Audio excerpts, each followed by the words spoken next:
mayong hapon ay no. So ari ko karon dili para mag-conduct sang service sa imo about sa kung paano ka mo mag-communicate sa una. So ako gali sa Aerosolis no. Pwede ko ba mabalaan kung ano imo pangalan, pila imo edad na kag kung diin ka giisa kag kung diin ka gibata. Ako gali si Nanay Lord Dictator. Natawa ako sa Tibaw ng Cotabato sang March 11, 1955. So, ang akong edad karon mag-69 anyos na. Kag dili ako nag-i-start sa kamutan ang Cotabato. So, ang akong nga first questions is sa panahon nyo dati sa pagkadalaga mo na paano ka mo mag-communicate sa inyong pamilya nga sa layo? Ano ang ginagamit nyo? Liham ba, cellphone, or istorya, or radyo? Sa unang panahon, wala mong mga kwanto, lang, sulat lang. Sulat. So, ang ginagamit ko sa una is liham. So, ang second questions ko is, for me, ano yung siya for me?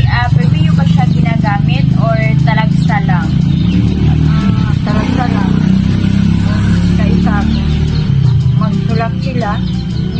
Ako naman, balutan ko naman kung anong hintang nila dito, kag sila naman, magsulat naman balik sa ako. Kung may okasyon lang ba or ginagamit yung ang liham or may mga importante lang? Mga importante. Mga importante lang. So, paano ka mo makabalo sa gakalatabo sa inyo palibot kung lisod makipag-communicate? Sa ano ba, sa pahayag ba ka mo or sa mga radyo or sa mga istorya lang sa mga tao sa palibot? Makabalo kami kung ano ang mga balita sa istorya, sa mga kumundiin na magtapos-tapos sila na may natabo. Sila kami mga kapatid. May ara ba ka mo access sa mga taong like for example inyong pamilya ara sa abroad, paano ka mo maka-access sa ila sa una or paano ka mo maka-communicate sa ila?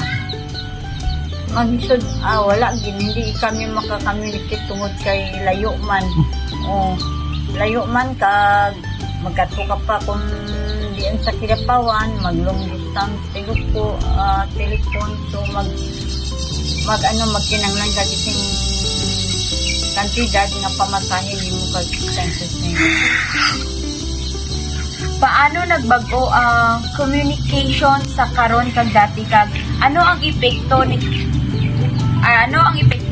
sini sa aton kadya? Ano ang kaibahan sa una kag kadya tapos ano ang epekto sini sa tao? Sa una, mag-communication, pero sa karon, madali lang mag-communication tungod sa cellphone, no? Maghulog ka lang sa wifi anytime, makakontak ka na kag maka-communication sa iyong pamilya sa layong lugar. So, ano ang mga struggle or ang kalisod kapag mag-communicate ka mo sa mga layo?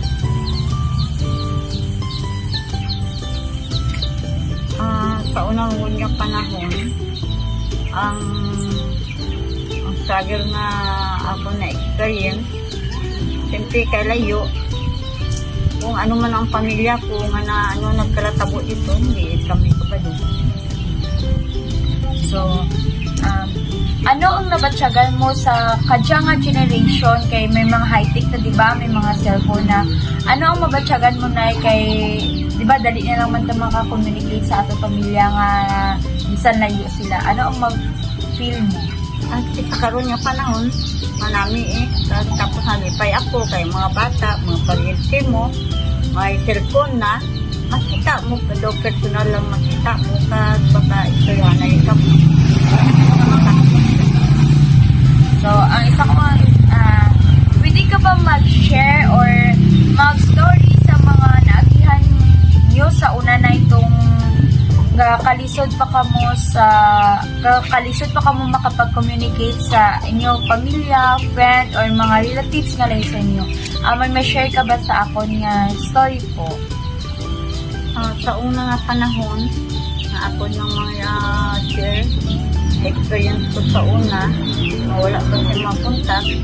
So, matubo ka tama. Dahil nga naman, pamilya mo, o mga paryente mo, o ano mo man, mga kadugo mo, at least, tubo ka tama. Kaya tungod, mabalitaan mo na lang, sila nakabulan, naglamatay na, amuni.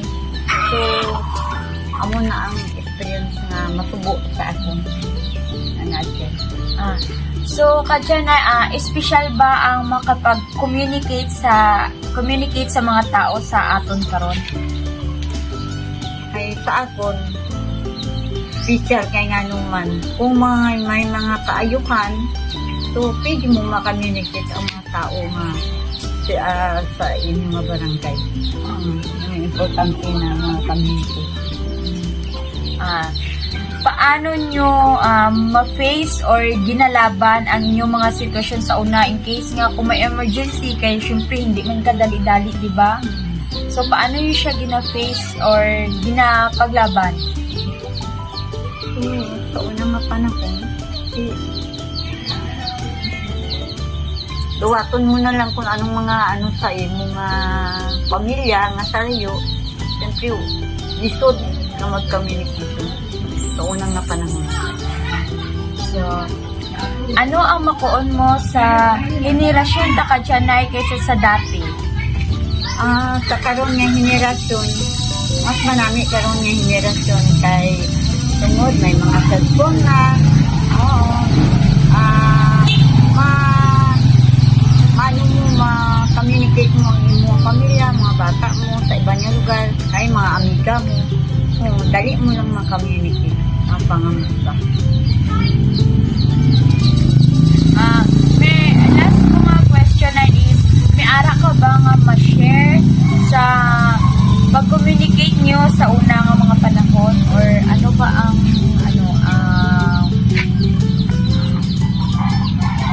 ang imo makuon or ma-share sa amon nga kabataan sa mga sa una nga panahon nga inyong nga ginahimo paano kamo mag-communicate? Sa unang nga panahon sa karon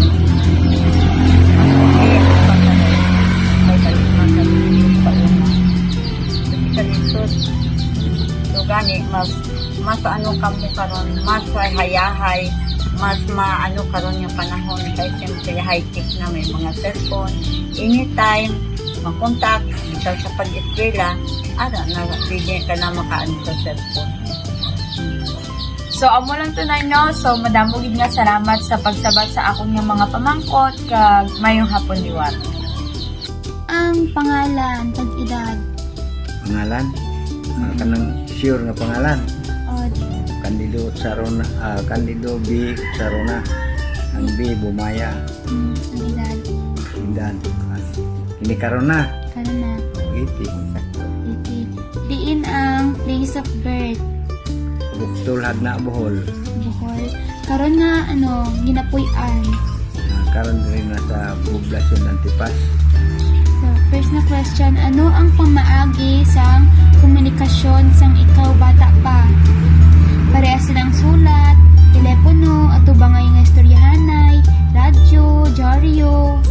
Istorya lang. Istorya lang. Istopis lang. Istorya. Ano nyo nakatalag sa nga ginagamit? Damit sulat yun. Adlaw-adlaw? Gasulat ka mo adlaw-adlaw, kada semana? Isak simana, may lang kayo sa magsulat. Kaduha. Nagasulat ka mo sa una. Ano nga pamaagi ang imo nga paborito bay kag nga Paborito nga trabaho. Hindi pamaagi nga pag pag istorya sa iban kung layo pares na Parang simple lang. nang Tawag sa Cebuano. sige, paano ka kung may mga balita pa, paano ka na nakabalo sa mga balita kag kakahitabo sa radyo, sa Sa mga kwan, istorya sa may uban? radyo man sa uban. pero Istorya lang sa mga mm, kaubanta. mga words of mouth lang. May ara ka bala access sa international nga mga communication? Harap po usahay, panagsa lang. Ano yung ginagamit? Marami, gulpit lang. Surat lang Japon. Sulat lang Kaya wala pa man cellphone sa una, no? Surat lang. Sulat, usahay, istorya lang. Istorya, wala po radyo. Wala kay Wala po balita sa TV, kaya wala TV. balita lang sa kuan Sa, para sa ato paano paano nagbago ang mga pamaagi sang communication sa paglabay sang mga tuig? karon mas gwapo na karon Kay, kay dali ra tama kay balo kay na may mga istorya sa cellphone mas gwapo karon kaysa una. sa karon nga panahon, ano ang epekto sang sini nga pagbago sa imo adlaw-adlaw nga kinabuhi? Mas gwapo karon kay permanente na nga trabaho di pa sa una nga manang sa trabaho karon permanente naman mas gwapo karon kay nagmahal na ang imong sweldo mahal po ang imong trabaho. Okay. Diba sa una nagasulat lang mo, no? Oo. Ano ang mga hagna or limitasyon nga ano mo ba? Sa Para una silang- kanang hagna lakaw lang na muna. Na mga Sakay-sakay. magsulat mo Oo. nang dugay pud Sulat. mag-abot ang sulat, no? Kaya una Tapos bawa Cagayan padala kag sulat. Bagay busy lang po sila. So kaya mabot tagsasimana lagi. One week. ang sulat. Wala na kamo ibang ginagamit, sulat lang. Oh, sulat lang. Di paano? Usahay telepono. Una kay kwarta. Pero wa kay kwarta. Ilan may bayad sa telepono? Sa una, tag 20 pesos. Tig 20. Oh, Asa na sa mga tindahan na nga telepono? Sa kwan, munisipyo rin yun. Sa munisipyo lang. Sa Di, munisipyo. malakat pa kamo sa munisipyo. Lakat pa. Di, Adlaw lagi way trabaho kay mag-unport lakaw mangyapon. Kaya may sakyan, way motor. Di, kung layo ang imo nga kung layo ang mga pamilya, paano ka nagapadayon sa communication sa pamilya pag mga abyan nga layo? Wala na niya. Sulat-sulat lang. Amo lang dito, sulat lang gid no. Sulat lang yun. Hindi matakatawag. Kag kung may mga emergency, sulat lang pod. Di, Sulat lang. Muna muna. pila may bayad sa sulat? Sa una, brato ka mo. 10 tabos. 10 centavos lang. Oo. Di, ano ang mga mahatag mo nga advice sa mga kabataan sang subong nga panahon kumpara sa inyo sa una? Mas gwapo karong kabataan kay medyo tahod na ba? Kay may mga computer na sila, may mga cellphone na sila. Inyo, sa una, mga sulat-sulat Sa una, lang. Sulat lang. Istorya kung lapit. Pero layo. Kung layo, Padala sulat kayo, din. sulat. Sulat lang. Padala ni mo. Naitaw mo atos bando ha. Padala ni mo ang sulat. Ano pa? Isumbre pa. O, ano pa masiling mo sa mga bata kadyang nga generasyon? Karon high-tech na yung mga bata ron. Kaya bisan maglakaw. Makita na nilang ilang friends. Sura makita na. Sa una, di ba kita? Istorya ra. Istorya. Sige. Sulat lang. Basahon lang ni mo. Kamusta ka? Pulano. Mo na. Hindi na ko ni mo. Ang taga-word sa ng sulat may bayad na. Ang word, Wala bayad kung kung laba, kung gamay, wala bayad. wala ba kay padala lang ni mo Ipadala ba? lang. Sa mga classmate, halimbawa, sa eskwela ka pa, padala lang sa imo kaila.